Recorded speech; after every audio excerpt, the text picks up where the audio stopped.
Genèse chapitre 16. 16, c'est drôle un peu. 16 se trouve entre 15 et 17.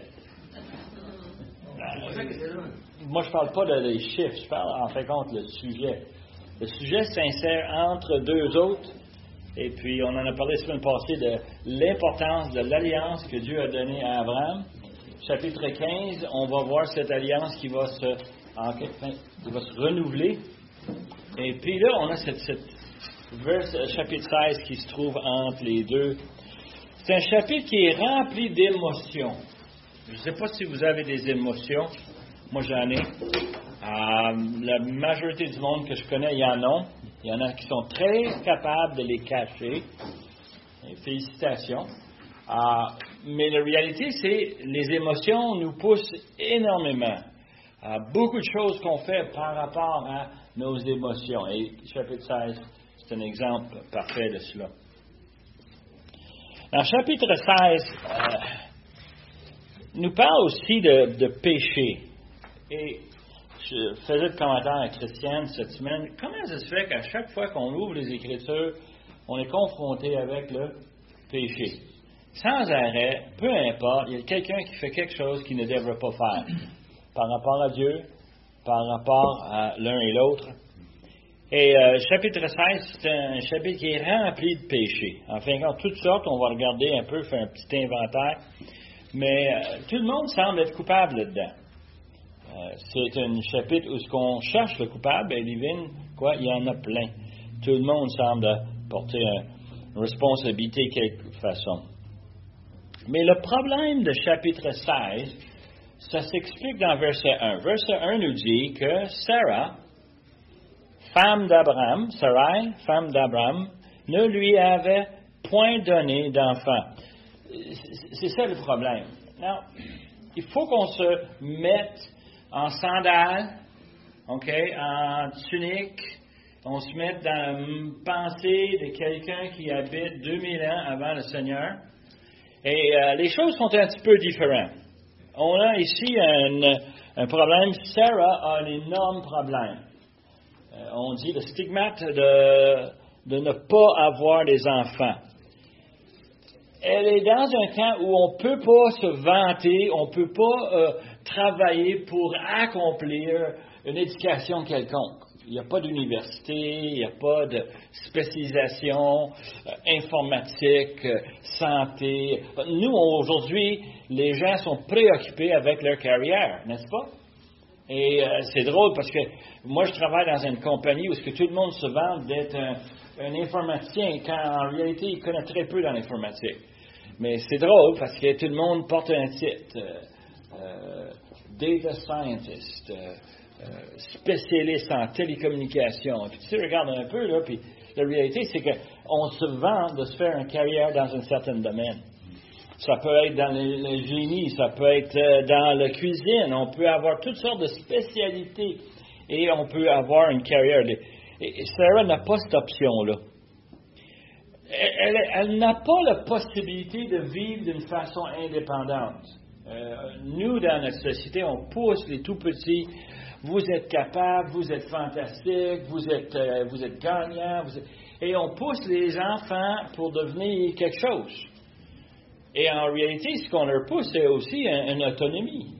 D'être capable de gagner leur propre salaire et de payer leurs factures et de se préoccuper d'eux-mêmes et de bien faire tout ce qu'ils veulent faire. Leur donner une opportunité de voyager. On voit ça comme étant quelque chose de louable aujourd'hui. Hein. Pour Sarah, elle n'a pas cette opportunité. Elle est qu'est-ce qu'on a dit ici? Elle est la femme d'Abraham. En fin de compte, c'est son titre. C'est la madame. Et on le voit très, très bien, ses responsabilités se limitent énormément à faire quoi? À s'occuper de son mari, mais aussi de lui produire des enfants. Et ce problème que Sarah a porte énormément de pression sur elle. Énormément de pression, à un point que nous, on ne peut pas facilement comprendre. Aujourd'hui, on a plein de monde qui n'en veulent pas d'enfants. Ça va interrompre ma carrière, ça va me déranger dans toutes mes ambitions, toutes les choses que je veux accomplir. Les enfants, c'est du trouble. Pas sûr que je veux avoir des enfants, moi. Mais pourtant, ce que Dieu avait donné comme commandement, c'était quoi? Soyez féconds et remplir la terre. En plus, on a chapitre 11 où ce que Dieu a séparé le monde et il les a envoyés. Et tout ce qu'ils avaient, c'était en fait contre leur famille, leur tribu. Ils n'avaient pas d'autre chose. Et si on pense à cela, on voit comment est-ce que Sarah doit sentir une impression incroyable. Elle a un mari qui a eu une vision de Dieu qui lui a promis une postérité, qui lui a promis une nation. Et pense justement à ce que les gens vivaient de ce temps-là. On réalise très rapidement leur préoccupation, c'est quoi? Prendre la place. On veut avoir du terrain, on veut avoir des animaux, on veut avoir des champs, on veut avoir la famille qui s'en occupe. Et Sarah ne remplit pas cette responsabilité-là. Et elle sent vraiment mal pris avec tout ça. Et ce qui était très intéressant, c'est qu'avec tout cela, toutes les émotions qu'elle a, ça déborde. C'est une affaire d'avoir des émotions internes. Je ne sais pas vous autres, il y a des choses qui m'arrivent, je suis triste, et je ne veux pas déprimer mon épouse, je ne veux pas déprimer mes enfants, je n'en parle pas, ça m'est arrivé. Il y a des fois où Christiane est un peu choquée avec moi parce que je n'y ai pas expliqué ce qui est arrivé. Puis elle dit, si tu m'avais dit, j'aurais pu avoir une compassion, encourager, on aurait pu prier ensemble. Mais on peut, nous autres, cacher ça. Mais Sarah, après un secousse, elle n'est plus capable. Et ce qui est très intéressant, lorsqu'on regarde ce passage, on découvre que ça fait un bon bout de temps que Dieu a donné cette promesse à Abraham. On pense à chapitre 15, on pense chapitre 16, le suit après, mais la réalité, entre ces deux chapitres, on aura probablement jusqu'à 10 ans d'écart. Ça fait un décennie que Dieu a fait cette promesse, que Dieu lui a montré les grains de sable à terre, lui a montré les étoiles dans le ciel, qu'il a eu cette procédure, cette rituel, cette rite où on divise les animaux, puis Abraham a passé entre les deux pour garantir la promesse, sauf que ce n'est pas Abraham qui a passé, c'est Dieu. C'est une promesse unilatérale de la part de Dieu. C'est spécial quand tu penses, tout ça c'est arrivé. Tout ça c'est pris avec ce temps-là. Alors ça fait 10 ans depuis chapitre 12 et 13 et 14, 15. Ça fait un bon bout de temps. Et on arrive à cette situation où il n'y a pas de postérité, ils n'ont pas de pays, ils sont bédouins, ils se promènent de gauche à droite, ils n'ont pas de chance d'avoir une nation. Dieu a fait une promesse, Dieu a fait un contrat, en fin de compte, avec ce chapitre 15, et on continue à avoir un problème. Sarah n'a pas d'enfant. Et elle voit cette situation. Lorsqu'on lit les premiers versets, verset 1, il dit qu'elle n'avait point d'enfant, elle avait une servante égyptienne nommée Agar, et on va parler justement de cette situation. Et Sarah dit à Abraham, « Voici l'Éternel m'a rendu stérile. Viens, je te prie, vers ma servante. Peut-être elle aurais-je par elle des enfants. » Abraham écoutait la voix de Sarah. Alors Sarah, femme d'Abraham, prit Agar, l'Égyptienne, sa servante, et le donna pour femme à Abraham, son mari. Après qu'Abraham eut habité 10 ans dans le pays de Canaan. Alors on voit cette situation. Abraham, lorsqu'il a quitté, c'était Aman qui a quitté pour venir dans Canaan. On lit en chapitre 12 qu'il avait quoi? 75 ans? All right, prof? Oui? 75 ans? So, 10 ans, il a maintenant quoi? 85 ans? On est bon dans la mathématique, nous autres? OK, cool. Et là, on voit que sa femme lui propose quelque chose d'affreux. Tant qu'à moi, c'est stupide. Sauf pour le fait que les archéologues nous ont sorti des pierres avec les lois du temps de la ville de Ur, où ce que Abraham et Sarah sont d'origine. Et un des lois qu'ils avaient, c'est que l'importance d'avoir des enfants était connue, était reconnue à un point que c'est devenu un élément légal c'est que on est obligé de planifier quelqu'un qui va prendre notre place quand on va mourir. Et ce qu'ils avaient dans la loi, c'est très simple. Ils disaient que si vous n'avez pas d'enfant, vous pouvez obtenir un esclave pour avoir un enfant par elle, ensuite le vendre et le garder l'enfant pour toi. Moi, je trouve ça encore plus horrible que tu peux imaginer. Pensons à des émotions qui vous doivent tourner dans une situation semblable. On achète une femme pour le seul but d'avoir un enfant après lequel on se débarrasse. Pauvre elle n'a pas d'enfant, elle a travaillé pendant 9 mois, elle a accouché, et puis après ça, boum, va-t'en. C'est pas un cadeau quand tu y penses, mais c'était une norme dans ce temps-là. So, ce que Sarah propose à Abraham, tant qu'à moi, c'est pas correct. Mais tant qu'à elle, qu'est-ce que tu veux? Elle est désespérée. C'est la norme. Et elle propose ça à son mari. Now, il faut comprendre un peu, comment est-ce qu'ils ont eu cette esclave? Hein? Comment est-ce qu'elle a eu cet esclave-là? Je pense que quand ils sont allés en Égypte, ils ont eu des esclaves là. Charles a raison, 100%. Et ils ont sorti du pays avec quoi? Parce que le pharaon lui a peut-être donné un esclave Agar. L'esclave, il a donné des animaux, parce que c'est ça qu'il nous dit dans le chapitre 12, right? Et après que le pharaon était insulté, il est sorti avec l'esclave, avec des animaux, avec toutes sortes de serviteurs. Abraham a sorti avec beaucoup de biens. Et ça a l'air que c'est probablement d'où ce qu'elle vient. Surtout le fait que les Écritures, l'auteur ici nous rappelle qu'elle est qui? Agar est une Égyptienne. OK. Et ça va expliquer beaucoup de comportements plus tard en passant. Le fait qu'on reconnaît cela. Now, cette geste-là, c'est pas la première fois qu'on le voit dans les Écritures. Commence à faire des recherches et découvrir que c'était une procédure connue. Samuel 1 Samuel 1, on a l'histoire d'Anne. Anne, c'est la femme d'Elkanah, et pauvre Anne, elle ne peut pas avoir d'enfant. Elkanah va prendre une deuxième femme, parce que quand même, ça y prend des enfants. Dans son cas, lui, il l'a pris, il l'a gardé, et il a Pénina qui lui produit des enfants, et ça remplit la situation pour Anne. À un point que chapitre 1, Anne se trouve dans le temple en train de pleurer à Dieu, en passant très sage. Quand on est dans une situation où les émotions nous prennent, aller à l'Éternel, il semble que c'est très agréable, il est là pour nous écouter, on va voir ça plus tard. Il est là pour ça. Yeah. Quand je lis le verset 2 oui. en hébreu, je me rends compte que Sarai devait être démolie. Yeah.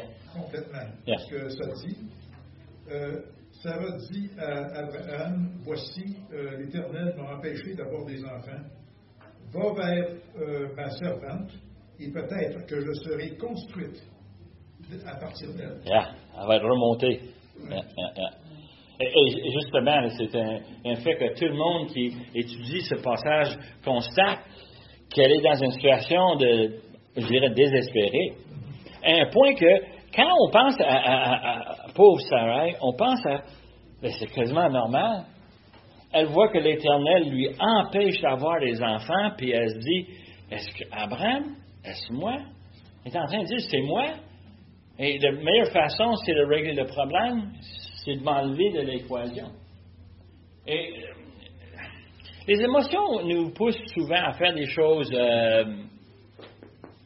impétueuses, faire des choses qui sont probablement loin d'être sages. Souvent, on fait des choses qui vont nous donner des conséquences à laquelle on n'a pas réfléchi, on n'a pas vu ça, et on va souffrir. On va le voir dans ce cas ici. Mais ce qui est fascinant, c'est que Sarah propose de faire pour lui pour régler le problème. Il y en a beaucoup de commentaires qui amènent une idée. L'idée est quand même fascinante, et moi je l'ai déjà pensé à plusieurs reprises dans le passé. Est-ce possible que Sarah cherche à aider Dieu quand Dieu n'est pas capable? Et, non, oui, elle a cherché et à sa façon, elle a cherché et tu penses à ça un peu, puis tu dis, ben non, écoute, c'est illogique. On a quand même eu une quinzaine de chapitres où ce que Dieu est carrément en contrôle de toutes choses. Il a fait une création de sa propre parole. Il me semble que lui n'a pas de problème à avoir des enfants. Ça, c'est pas une chose qui empêche Dieu quoi que ce soit.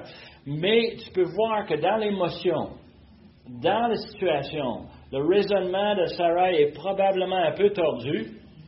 Et c'est possible qu'elle pensait justement à ça. Dieu, il ne veut pas, ben c'est correct, on va trouver un autre moyen. On va se débrouiller. On est capable.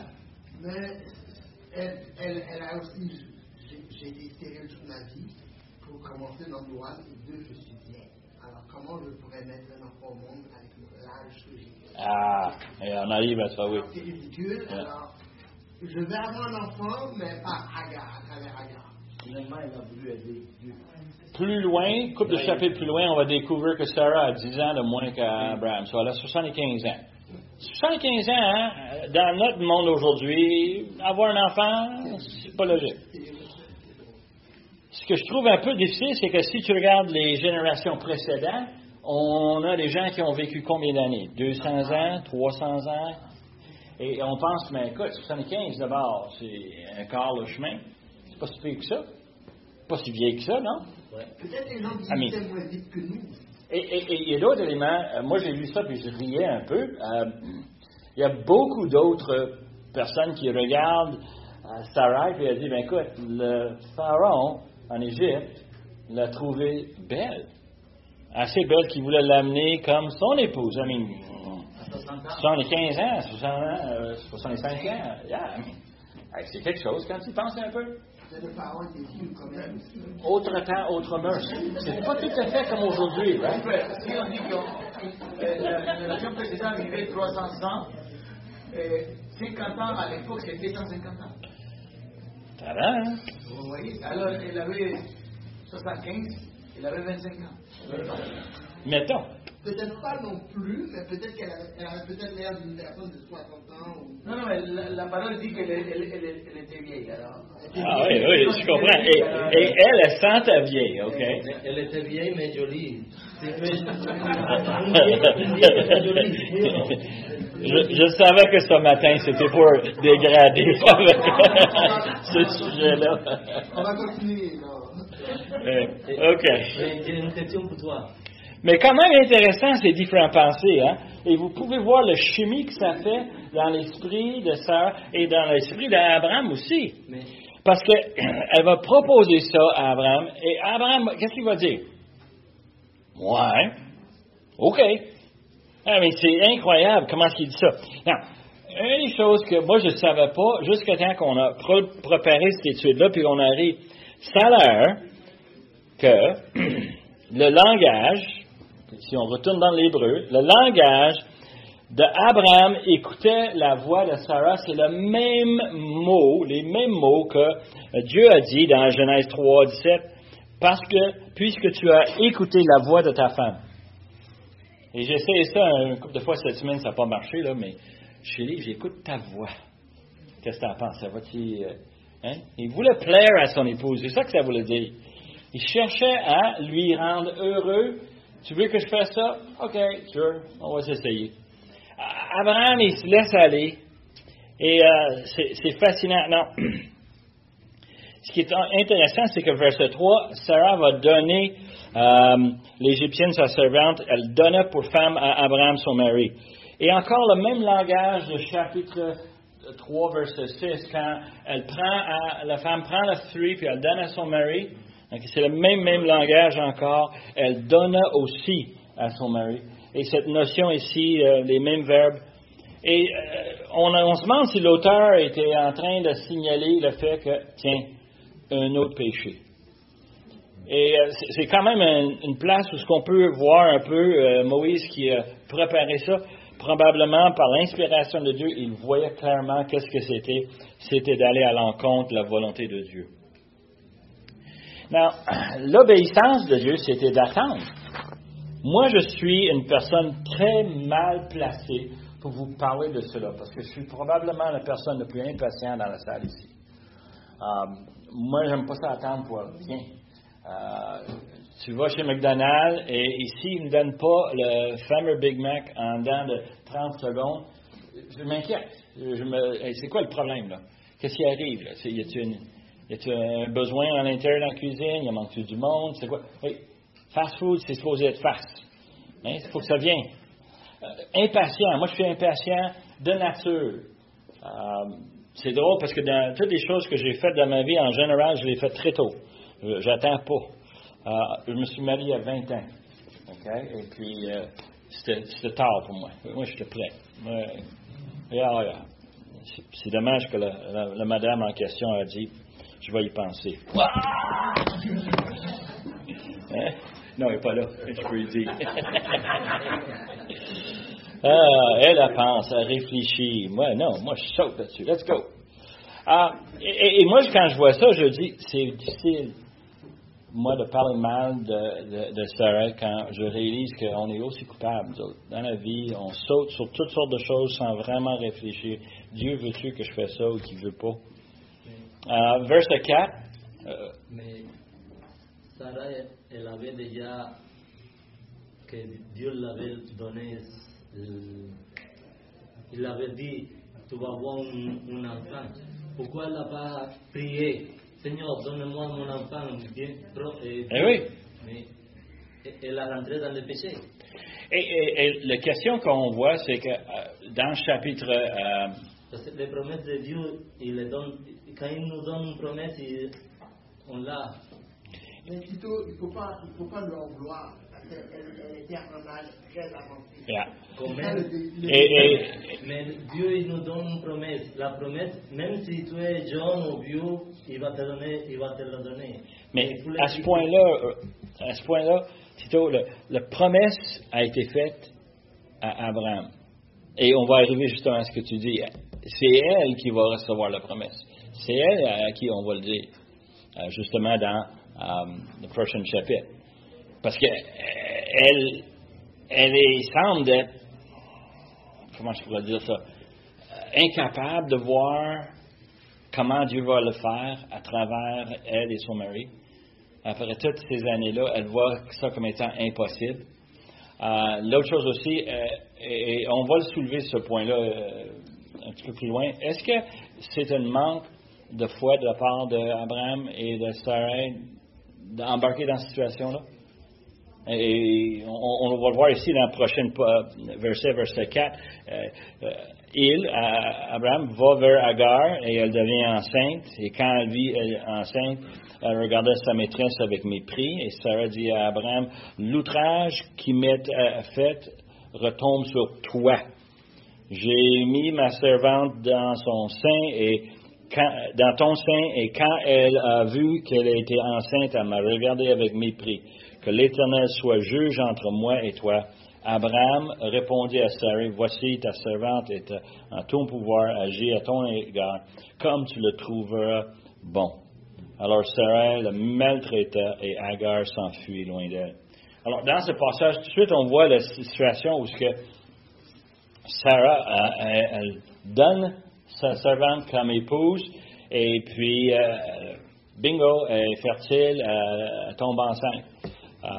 Il y avait un temps où Christiane, moi je la gardais, puis elle tombait enceinte.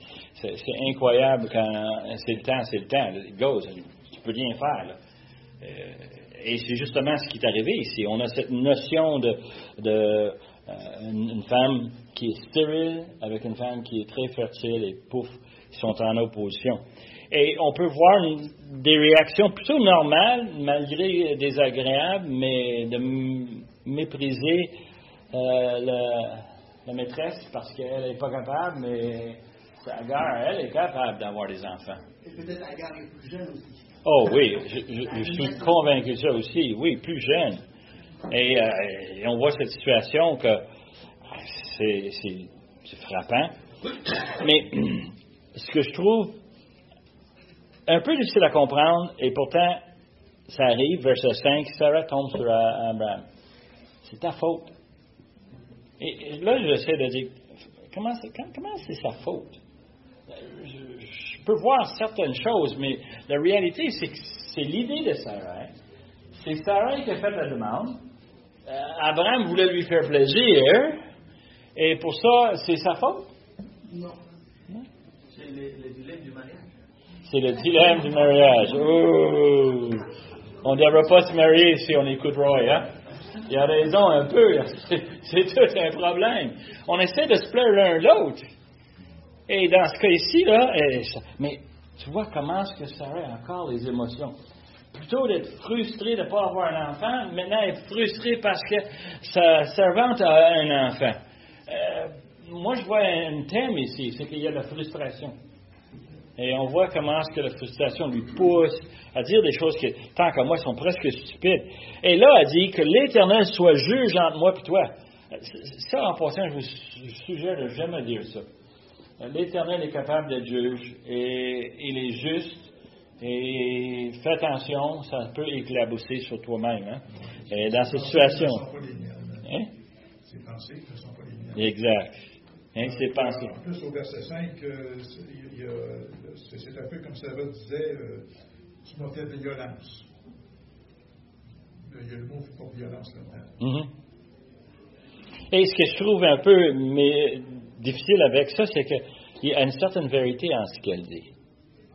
Je ne veux pas lui donner tout l'honneur, mais Abraham aurait pu lui dire, wow, Dieu nous a dit qu'il va nous donner un enfant, on va attendre. Il aurait pu dire, chérie, je t'aime beaucoup, chérie, Dieu t'aime beaucoup, et il va nous bénir éventuellement. Soyons patients. Et c'est pas ça qu'il a fait. Il a dit, OK, correct, vas-y. Et là, Abraham, je dis ça avec une certaine preuve ici dans le chapitre 15, verset 6. Abraham, il dit à Sarah, fais ce que tu veux. Elle est à toi, tu peux faire ce que tu veux. Tu as l'enfant, tu as eu ce que tu voulais. Et il s'en lave les mains, hein? Alors Sarah l'a maltraité. Les Écritures ne disent pas quelle sorte de mépris que Agar avait pour Sarai. Et elle ne nous dit pas quelle sorte d'action que Sarai a faite par la suite, comme elle la maltraita. Mais on sait que c'est assez sérieux que Agar, enceinte comme elle est, elle s'enfuit loin d'elle. Et on a cette notion que là-dedans, là, il y en a 3 qui sont coupables. Vraiment, Abraham aurait dû garder la paix à la maison. Il aurait dû prendre la responsabilité. Il ne l'a pas fait. Sarai, sa logique est vraiment fausse. Et puis, Agar, elle. Et une des choses que j'ai lues qui était fascinante, on prend 2 secondes pour en parler de ça. Agar, c'était une Égyptienne. Est-ce qu'elle voulait être dans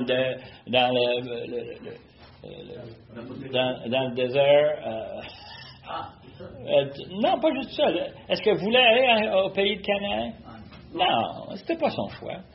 Elle était une servante, elle a suivi, elle n'avait pas de choix. Elle est loin de chez elle, elle est loin de maman, elle est loin de papa. Elle n'a pas d'amis comme telle, elle a juste la maîtresse et le maître. Elle n'a pas grand-chose. Elle avait des amis quand elle vivait en Égypte. Mais là, elle n'en a plus. Le parent l'a donné à... Pour quelques raisons, on ne sait pas. Ils avaient des dettes, ils avaient des obligations. Ça se peut que les parents étaient des esclaves, et puis un esclave né d'un... Je suis content que je comprends pourquoi Agar a pris.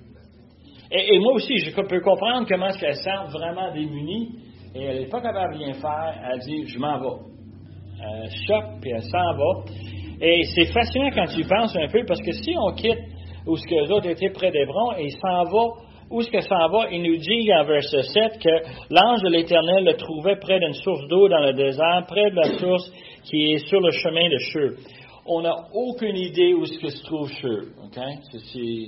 Tous les commentaires ils ont des idées, mais il n'y a pas personne qui est capable de dire où est-ce que c'est cet endroit-là. Cependant, on sait qu'ils étaient dans le sud du Palestine et on sait qu'elle était égyptienne. 1 plus 1 égale 2. Probablement, elle s'en va chez Égypte. Je me retourne en Égypte.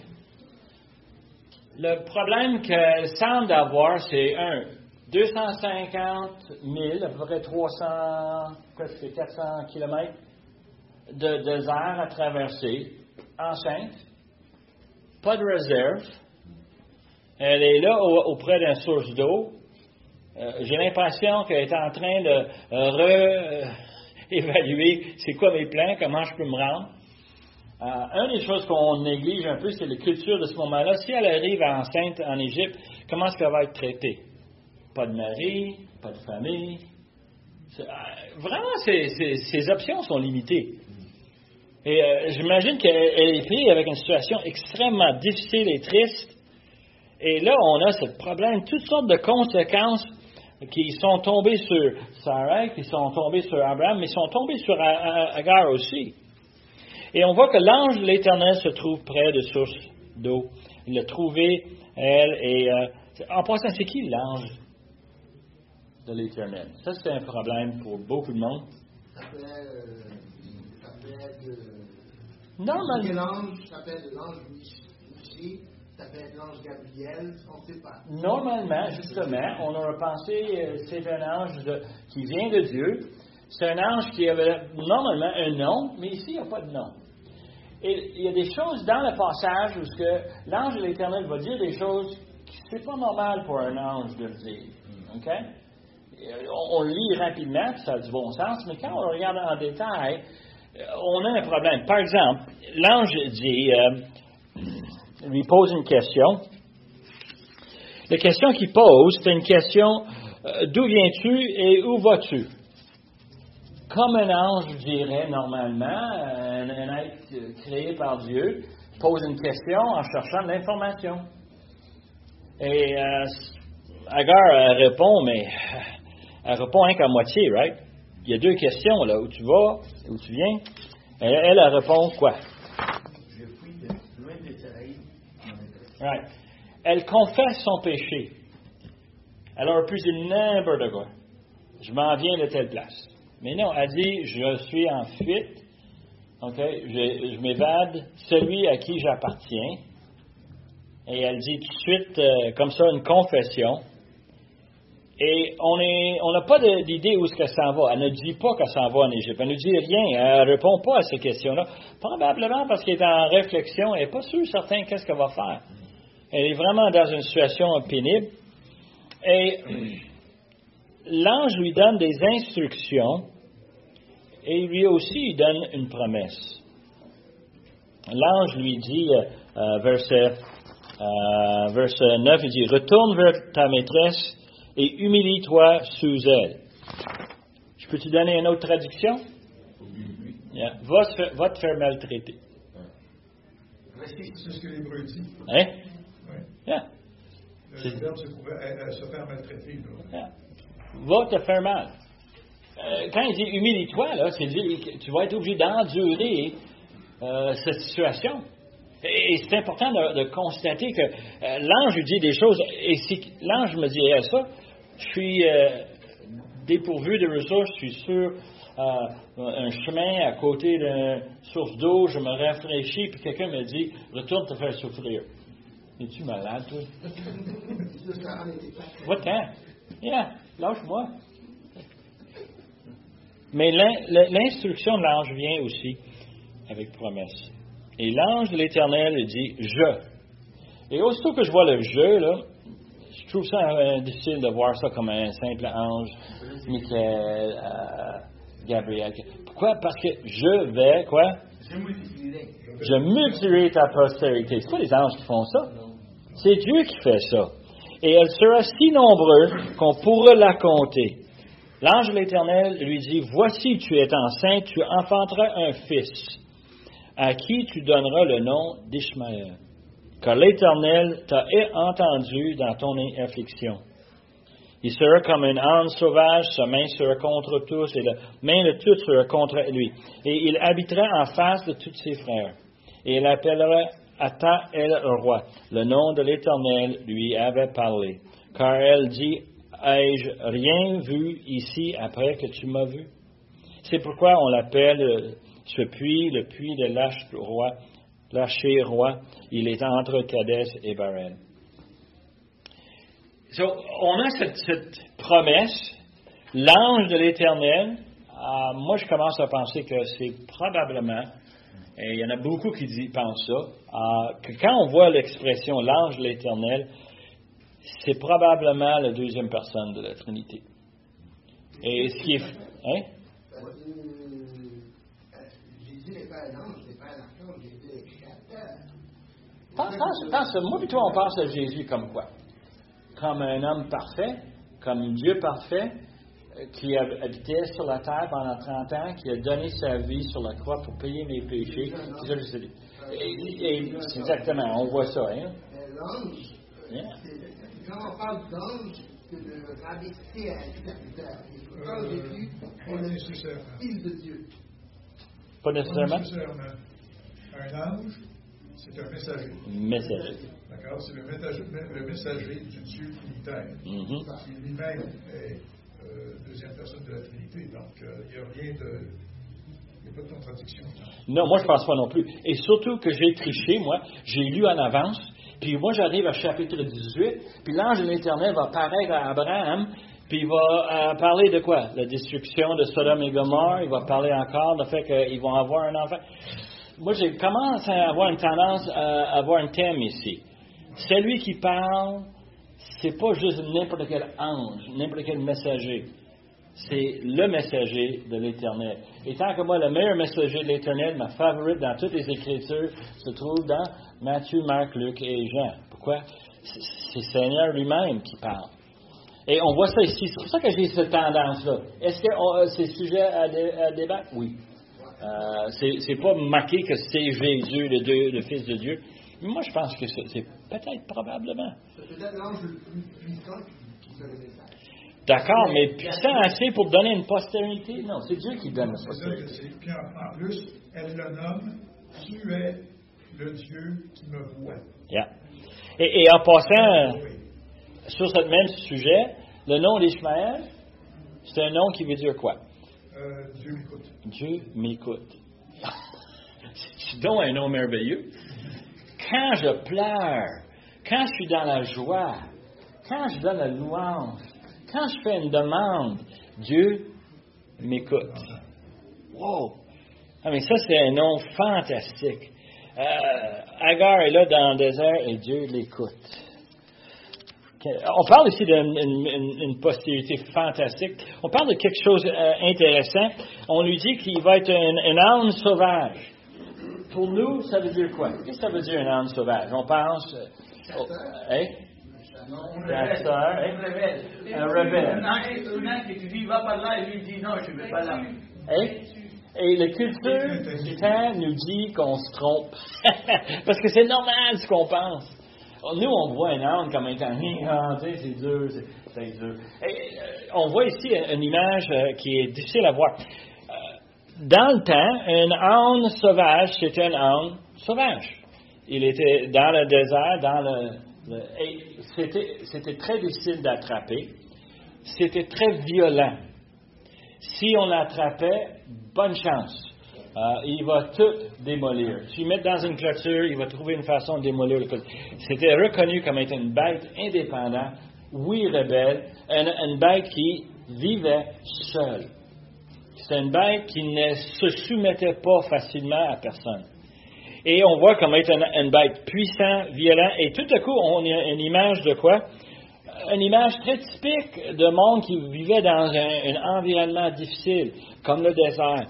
Et ils sont là, ils souffrent, et ils sont là, et ils travaillent fort pour trouver la nourriture, pour continuer leur survie. Et elle est en train de dire, ton fils, là, ça va être un tough. Ton fils, il ne sera pas un qui va se soumettre aux autres. C'est un qui va faire sa tête, il va faire comme il veut. Et ensuite, on lui dit qu'il va avoir une postérité qui ne peut le compter. Il va être nombreux. Et en fin de compte, on parle ici du commencement des peuples arabes, n'est-ce pas? C'est ça. Dieu, c'est le père de tous les Arabes, le père des Marocains, des Algériens. Et on voit justement des caractéristiques, des gens forts, des gens qui ont ambition, qui sont indépendants. Et on voit cette notion que Dieu a communiquée à Agar. En verset 15, Agar enfantant un fils à Abraham. Il donnait le nom d'Ishmaël. Abraham donne le nom d'Ishmaël. Pourquoi? Parce qu'Agar lui a dit, Dieu m'a paru, c'est pour ça que je suis revenu. Et Abraham a dit, ouais, OK, là je commence à comprendre. Et il nous dit qu'Abraham avait 86 ans lorsque Agar enfanta Ishmaël à Abraham. C'est spécial. En conclusion, il nous reste une couple de minutes. J'aimerais vous parler de chapitre 17, parce que chapitre 17 va venir après chapitre 16, mais encore pas tout de suite. Pourquoi? Parce que quel âge qu'Abraham avait dans chapitre 17? Ceux qui ont triché, qui ont lu d'avance? 99 ans. Ça fait 14 ans plus tard. Pauvre Sarah, hein? Elle attend. Et il faut qu'elle attende encore un autre 14 ans pour que Dieu paraît encore à Abraham. Et Dieu va répéter l'alliance. Il va parler d'une nation. Et il va parler d'Abraham du fait qu'il va avoir une multitude de nations qui va sortir de lui, plusieurs rois, et que le pays Canaan serait ses descendants. Et Dieu va lui donner ce pays-là. Mais il donne aussi avec un signe, un symbole. Il faut le comprendre, c'est un symbole. Les Juifs ont beaucoup de misère avec cette notion ici. Verset 10 du chapitre 17, il va imposer la circoncision sur tous les hommes. Et souvent, on voit ça même dans les évangiles, lorsque le Seigneur le parle, les Juifs vont dire, nous sommes les circoncis. Nous sommes... La circoncision, c'est juste un symbole. Est-ce que vous mettez des symboles des fois? Vous êtes un amateur des Canadiens comme mes garçons, n'est-ce pas? Est-ce que vous êtes pour mettre un chandail des Canadiens et le porter avec fierté, surtout quand ils ont gagné hier soir? Je suis sûr que Nick vous en parle de ça tantôt. Mais on aime ça, les symboles. Est-ce que le symbole nous en fait des joueurs de hockey? Non, pas du tout. Même chose avec le soccer. Mon beau-frère est élevé en Brésil. Alors, devine quoi quand c'est le Coupe FIFA où il se promène avec un drapeau en arrière de son auto? Hein? C'est un drapeau de Brésil. Est-ce qu'il est un joueur de soccer? Jamais de la vie. Mais il est fier de s'identifier avec ce symbole. Et l'idée ici, là, c'est que la circoncision, c'est un symbole pour que Abraham et ses enfants se souviennent que Dieu les a fait cette alliance. C'est un symbole qu'ils doivent faire. Et Abraham obéit. Tous les mâles descendants d'Abraham devaient avoir tous ses serviteurs. Dieu a changé son nom d'Abraham à Abraham, qui voulait dire nombre de pays, nombre de nations, le père de beaucoup. Sarah, on a changé son nom de Sarai à Sarah pour qu'elle soit la princesse. Et encore, Abraham va revenir avec le fait, dans le chapitre 17, c'est inévitable, ok? C'est le sujet qui est sur les lèvres tout le temps. Après toutes ces années-là. Et on parle de 25 ans de promesses et aucun enfant. Et il va dire, comment tu veux qu'on soit le commencement de multitude de nations? On n'a même pas d'enfants. Et là, il dit il parle de fait que Dieu n'a pas rempli cette partie de ce contrat. Et Dieu le remet à sa place. Et qu'est-ce qu'il nous dit? Puis moi, je trouve ça vraiment fun. Dans son cœur, Abraham va quoi? Il va rire. Il va rire. Yeah. On dit que c'est un peu comme Sarah va faire dans le prochain chapitre après ça. Comment?